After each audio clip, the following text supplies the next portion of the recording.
El hombre, sea cual fuere el grado de la escala al que pertenezca, desde el estado salvaje tiene el sentimiento innato del porvenir.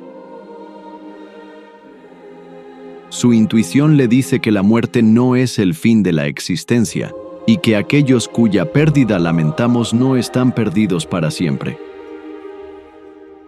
La creencia en el porvenir es intuitiva y muchísimo más generalizada que la de la nada.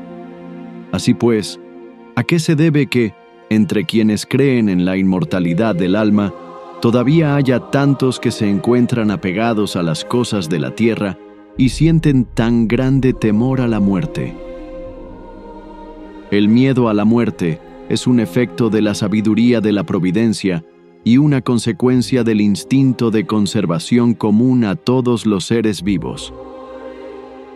Ese miedo es necesario mientras el hombre no está suficientemente esclarecido acerca de las condiciones de la vida futura, como contrapeso al impulso que, sin ese freno, lo llevaría a dejar prematuramente la vida terrenal, así como a descuidar el trabajo que debe servirle para su propio progreso. A eso se debe que, en los pueblos primitivos, el porvenir sea apenas una vaga intuición.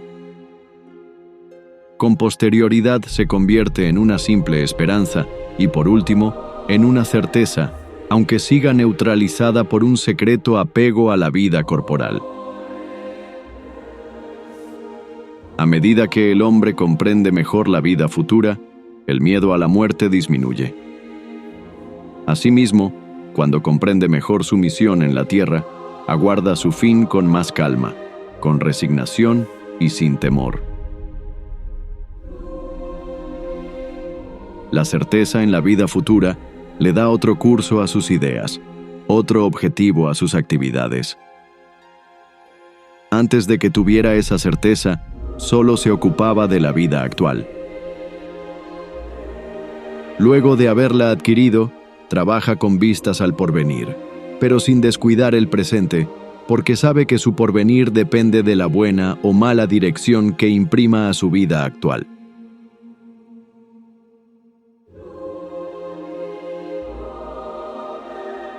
La certeza de que volverá a encontrar a sus amigos después de la muerte, de que reanudará las relaciones que tuvo en la tierra, de que no perderá un solo fruto de su trabajo, de que crecerá sin cesar tanto en inteligencia como en perfección, le da paciencia para esperar y valor para soportar las fatigas momentáneas de la vida terrenal.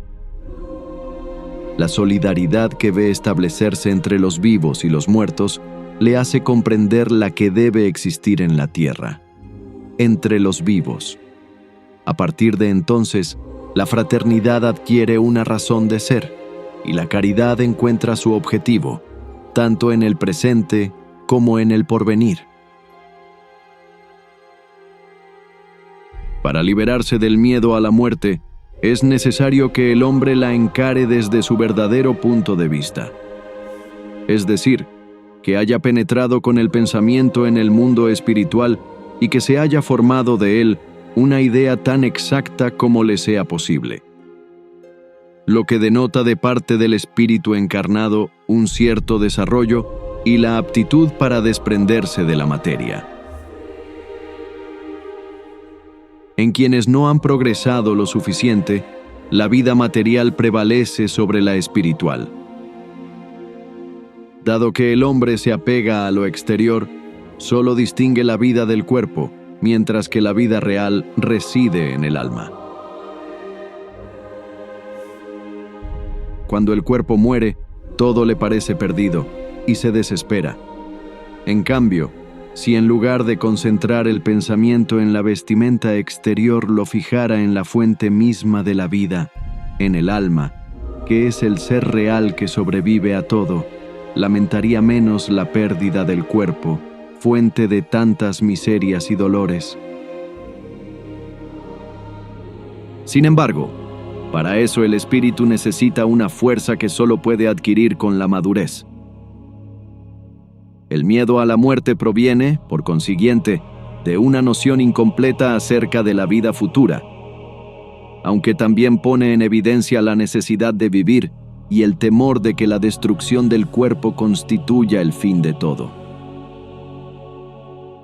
Así, ese miedo es provocado por el secreto deseo de la supervivencia del alma, velado todavía por la incertidumbre. El miedo decrece a medida que la certeza va en aumento y desaparece cuando la certeza es absoluta. Allí encontramos el aspecto providencial de la cuestión. Era prudente no deslumbrar al hombre, cuya razón no estaba todavía bastante firme para afrontar la perspectiva demasiado positiva y seductora de un porvenir que habría hecho que descuidara el presente, necesario para su adelanto material e intelectual. Ese estado de cosas es alimentado y prolongado por causas puramente humanas, a las que el progreso hará desaparecer. La primera causa reside en el aspecto con el cual se presenta a la vida futura, aspecto que podría contentar a las inteligencias poco desarrolladas, pero que no conseguiría satisfacer las exigencias racionales de los hombres que reflexionan. Así pues, ellos dicen: desde el momento en que nos presentan como verdades absolutas principios discutidos por la lógica y por los datos positivos de la ciencia, esos principios no son verdades. De ahí proviene la incredulidad de algunos y la creencia confusa de muchos otros. Para estos, la vida futura es una idea vaga, que constituye más una probabilidad que una certeza absoluta. Creen en ella. Desearían que fuese real, pero a pesar suyo exclaman: ¿y si no fuese así? El presente es lo positivo. Ocupémonos de él ante todo, pues el futuro llegará en su momento. Agregan luego: en fin de cuentas, ¿qué es el alma? Un punto, un átomo, una chispa, una llama. ¿Cómo se siente? ¿Cómo se ve? ¿Cómo se percibe? El alma no les parece una realidad concreta, sino una abstracción. Los seres a los que aman, reducidos al estado de átomos según su modo de pensar, están, por decirlo de alguna manera, perdidos para ellos y ya no tienen las cualidades por las que son amados. Estos hombres no pueden comprender el amor como una chispa, ni lo que por ella se puede sentir, y ellos mismos están relativamente satisfechos de transformarse en mónadas. De ahí el retorno al positivismo de la vida terrenal, que tiene algo más de sustancial. La cantidad de personas dominadas por este pensamiento es considerable. Otra causa de apego a las cosas de la tierra, incluso en quienes creen con más firmeza en la vida futura, es la impresión que conservan de las enseñanzas que en relación con ellas se les impartieron en la infancia. Convengamos en que el cuadro que al respecto ofrece la religión es poco seductor y no tiene nada de consolador. Por un lado, nos muestra las contorsiones de los condenados que expían en medio de torturas y llamas eternas los errores cometidos en un momento. Para ellos los siglos suceden a los siglos, sin esperanza alguna de una moderación de las penas, sin piedad, y lo que es más despiadado aún, el arrepentimiento no representa ningún beneficio. Por otro lado, las almas lánguidas y sufridas del purgatorio aguardan su liberación mediante la intercesión de los vivos, que orarán o harán que alguien ore por ellas, y no mediante los esfuerzos que hacen para progresar. Estas dos categorías componen la inmensa mayoría de la población del otro mundo.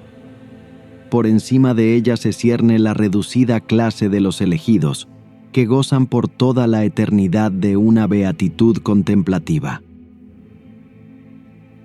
Esta inutilidad eterna, preferible sin duda a la nada, no deja de ser de una fastidiosa monotonía.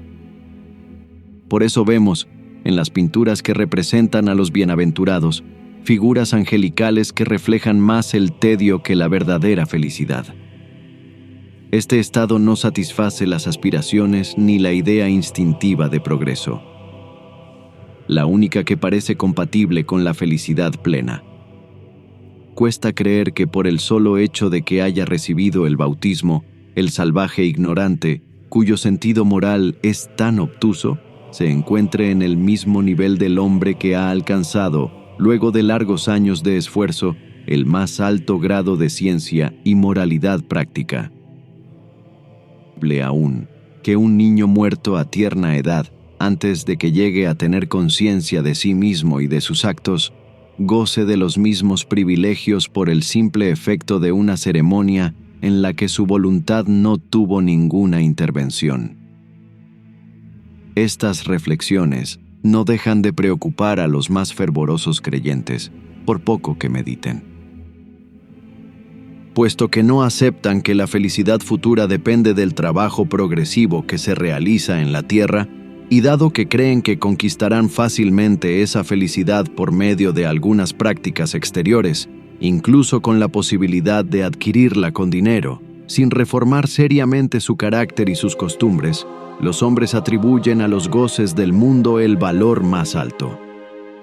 Más de un creyente considera en su fuero interior que una vez asegurado su porvenir mediante el cumplimiento de ciertas fórmulas o con donaciones póstumas que de nada lo privan, será superfluo imponerse sacrificios o cualquier molestia en beneficio del prójimo, visto que la salvación se consigue trabajando cada uno para sí mismo. Seguramente no todos piensan así, pues hay grandes y honrosas excepciones. Sin embargo, no se puede negar que la mayoría piensa de ese modo, sobre todo las masas poco esclarecidas, y que la idea que éstas se han formado acerca de las condiciones para ser feliz en el otro mundo no impide su apego a los bienes de la tierra, y por consiguiente no atenúa el egoísmo.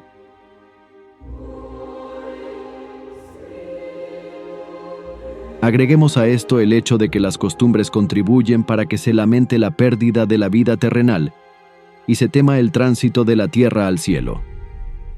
La muerte está rodeada de ceremonias lúgubres que infunden más terror que esperanza. Cuando se representa a la muerte, siempre se lo hace desde su aspecto desagradable y nunca como un sueño de transición. Todos sus emblemas recuerdan la destrucción del cuerpo. Lo muestran hediondo y descarnado. Ninguno simboliza el alma que se desprende radiante de los lazos terrenales. La partida hacia ese mundo más feliz solo está acompañada por los lamentos de los sobrevivientes, como si una inmensa desgracia hubiera caído sobre los muertos. Se les dice un eterno adiós, como si no se los volviera a ver nunca más. Lo que se lamenta por ellos es la pérdida de los goces mundanos, como si no fuesen a encontrar mayores gozos al otro lado de la tumba. ¡Qué desgracia!, se dice, que haya muerto tan joven, rico y feliz, con la perspectiva de un futuro tan brillante.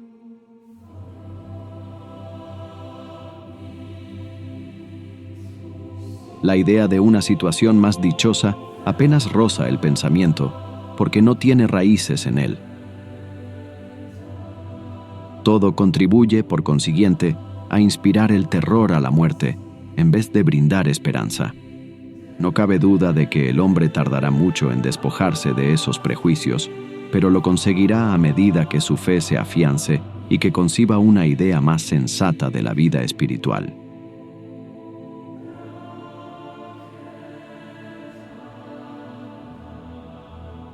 Además, la creencia vulgar ubica a las almas en regiones poco accesibles al pensamiento, regiones donde se vuelven de alguna manera extrañas a los sobrevivientes. La Iglesia misma erige entre unas y otros una barrera infranqueable, al declarar que se han roto los vínculos y que es imposible cualquier tipo de comunicación. Si las almas se hallan en el infierno, La esperanza de volver a verlas se pierde definitivamente, a menos que se vaya también para allá. Si están entre los elegidos, viven completamente absortas en una beatitud contemplativa. Todo eso interpone entre los vivos y los muertos una distancia tal que la separación se considera eterna, motivo por el cual muchos prefieren tener cerca de sí a los seres queridos, aunque estos sufran en la tierra, antes que verlos partir, incluso si van al cielo. Por otra parte, el alma que está en el cielo puede ser realmente feliz si, por ejemplo, ve arder eternamente a su hijo, a su padre, a su madre o a sus amigos.